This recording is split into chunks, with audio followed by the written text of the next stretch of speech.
Друзья, я не перестаю получать от вас такие сообщения, как «я делал для нее все, вкладывался в отношения, дарил подарки, не жалел ресурсов, времени, а ее отношение ко мне все хуже и хуже.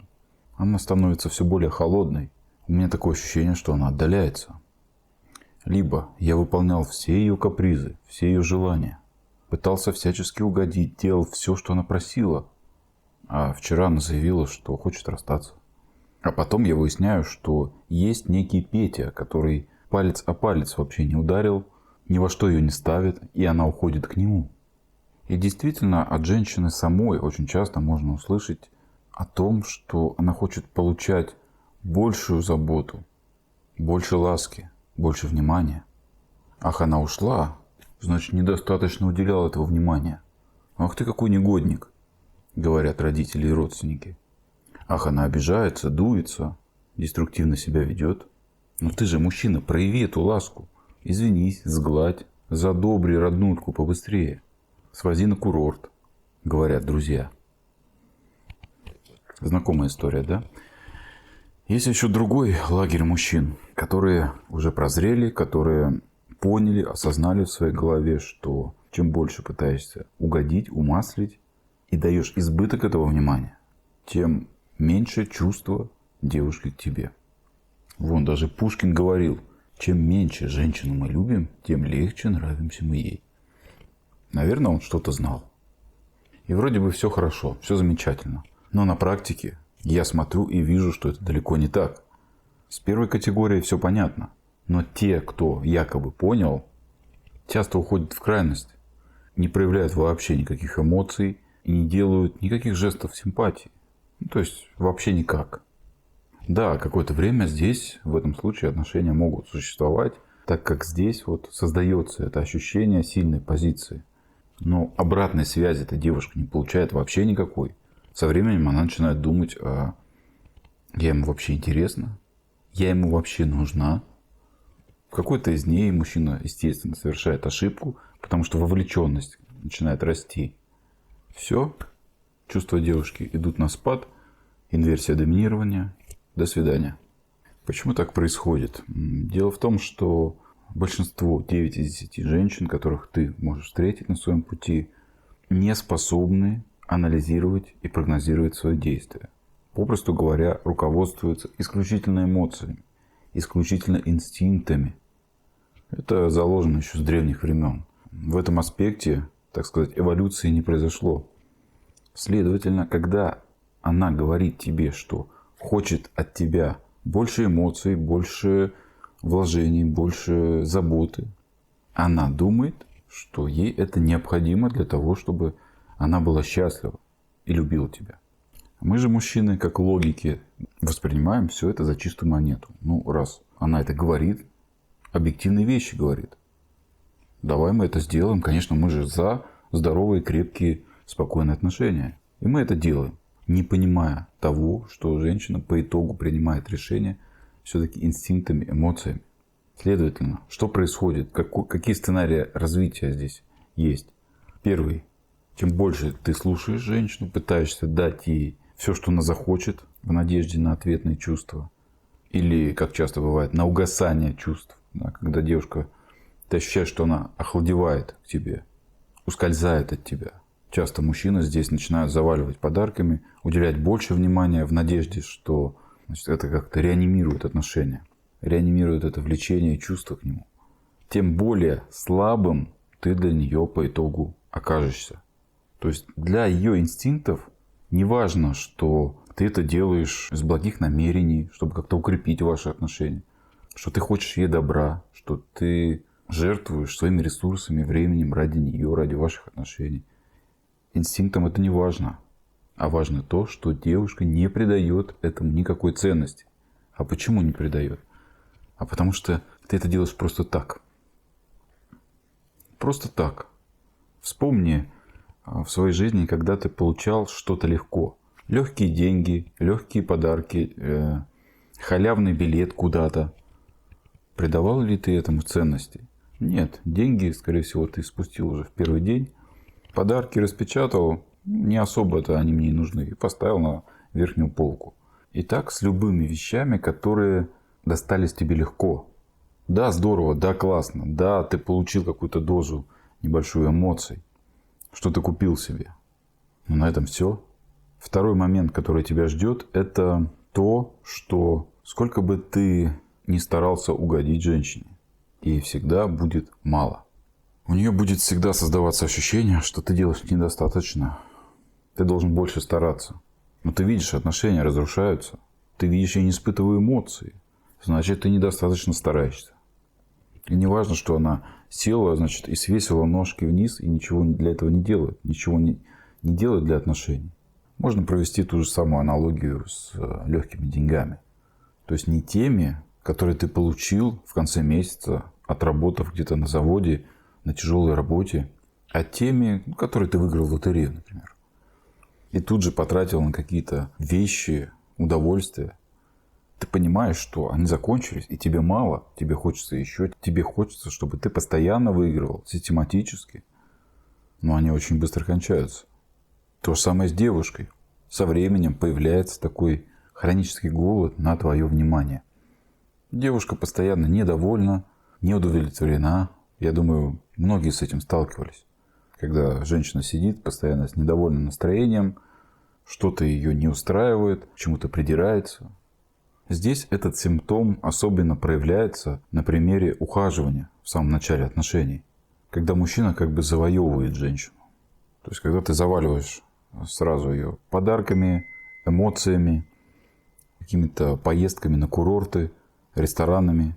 Потом в какой-то момент делаешь предложение. Женщина вот на волне этой эйфории, на волне этих чувств, эмоций, она соглашается.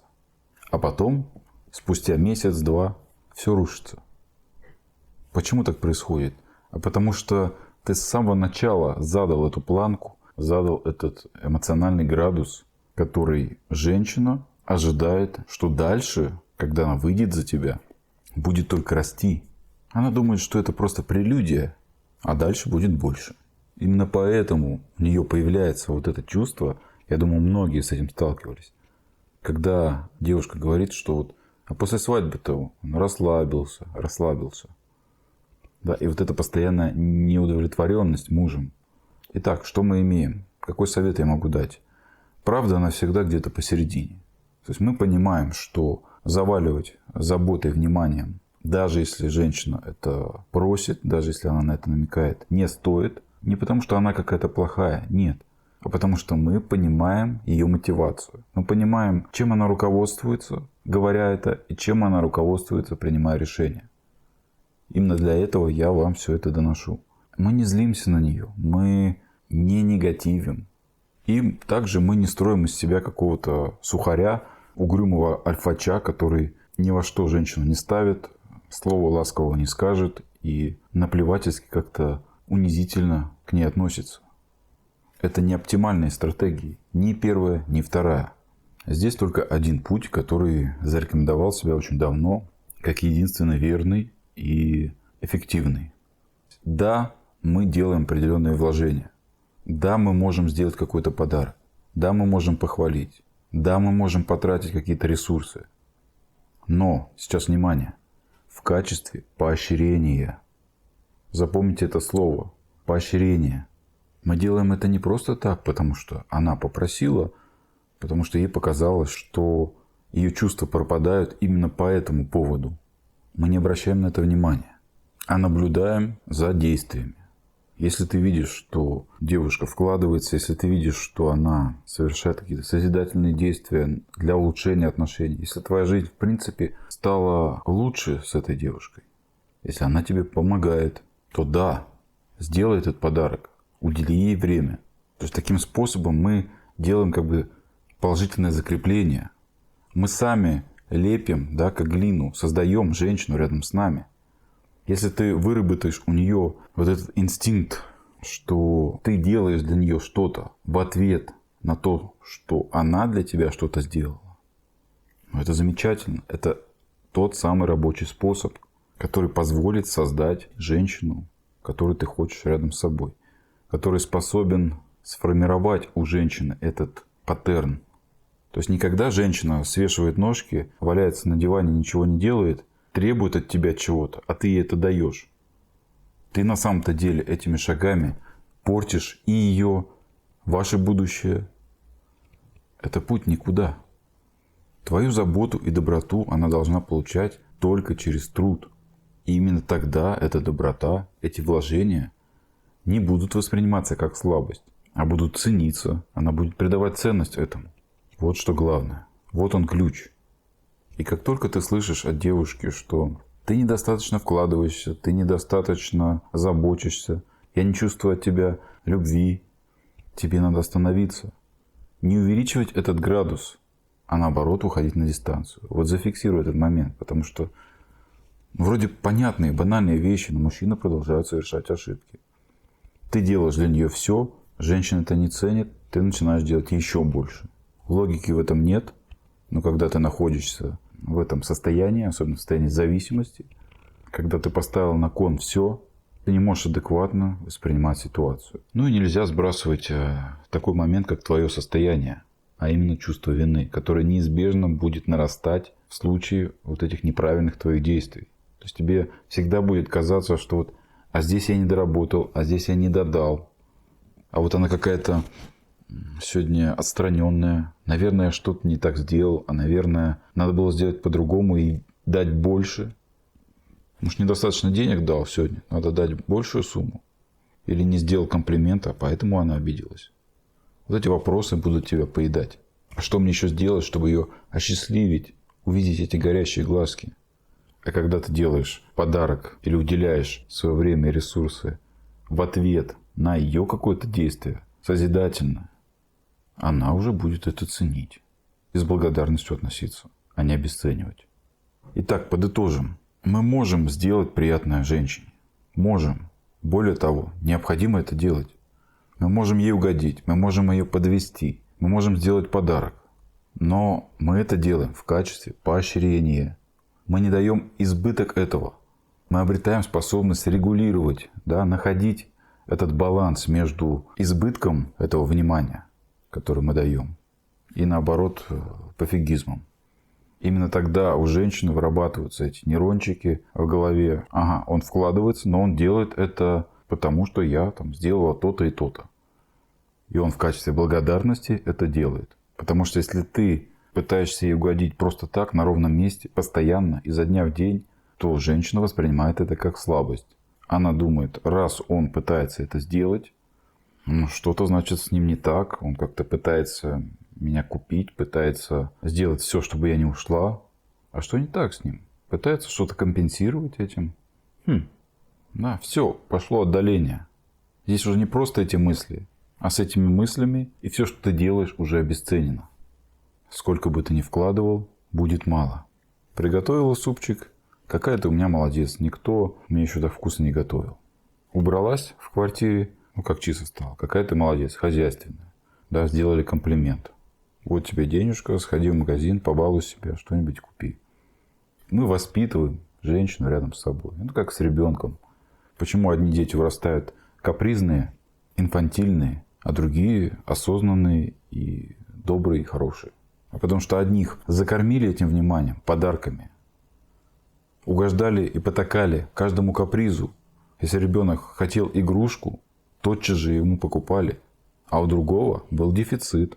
Не было возможности купить ту игрушку, которую он хотел.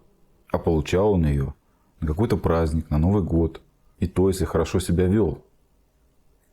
Понимаешь, в чем разница, да? Так же и с женщиной. Думаю, мысль понятна.